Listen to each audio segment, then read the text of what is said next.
আগে জানলে ঠিক ওই আমরা একটা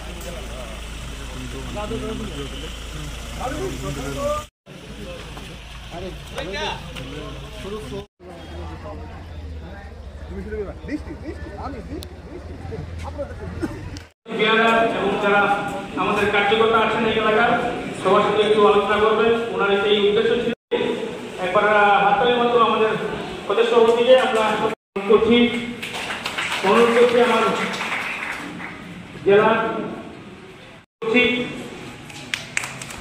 আমাদের জেলার সৌরসভানেত্রী দীপ্তির সমস্ত কার্যকর্তা এই পৌঁছে গেছেন।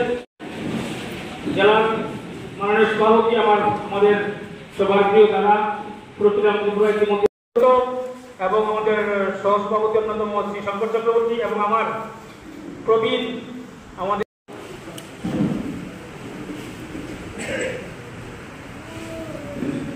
আমি প্রথমে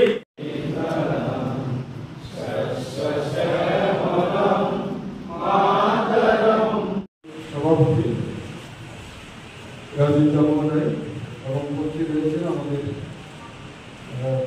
সহসভাপতি এবং সাধারণ সম্পাদক।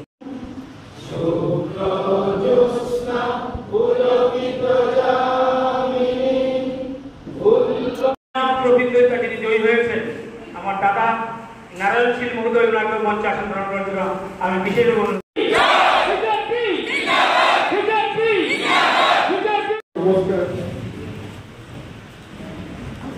আজকে ধলাই জেলার উদ্যোগে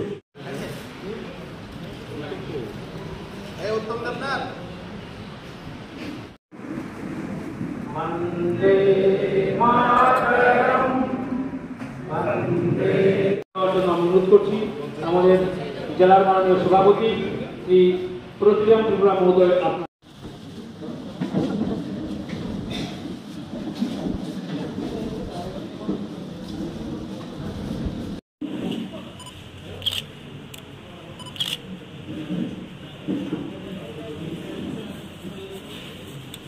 শ্রী প্রতিরাম ত্রিপুরা মহোদয়।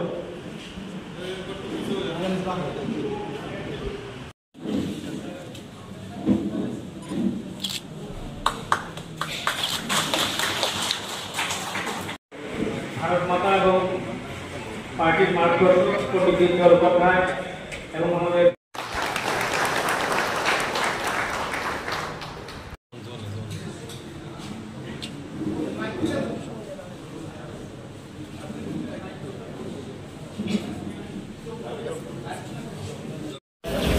আজকে ধলাই জেলার রামবাসাতে আমি এসেছি। এই যে আপনারা অবগত আছেন যে আগামী 8ই আগস্ট পঞ্চায়েত নির্বাচন।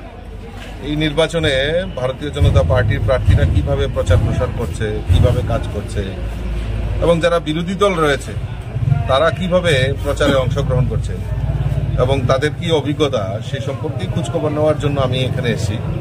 এবং এখানে এসে আমি খুব আপ্লুত হয়েছি একটাই কারণ আমাদের কার্যকর্তার মধ্যে যে জোশ দেখলাম যে এবং মানুষ ভারতীয় জনতা পার্টির সঙ্গে রয়েছে এবং তা আগামী 8 আগস্টে যে নির্বাচন হবে সেখানে তার প্রতিফলিত হবে যে মানুষের যে আত্মবিশ্বাস, ভারতীয় জনতা পার্টির যে প্রতি যে ভরসা, নরেন্দ্র মোদীজির উপর যে গ্যারান্টির যে আত্মবিশ্বাস, রাজ্যের মাননীয় মুখ্যমন্ত্রী প্রফেসর ডক্টর মানিক সাহাজির নেতৃত্বে যে সরকার, সেই সরকারের যে গ্যারান্টি তার উপর নির্ভর করে মানুষ গত লোকসভা নির্বাচনে যেভাবে প্রতিফলন দেখিয়েছে আগামী পঞ্চায়েত নির্বাচনেও তার প্রতিফলন দেখাবে।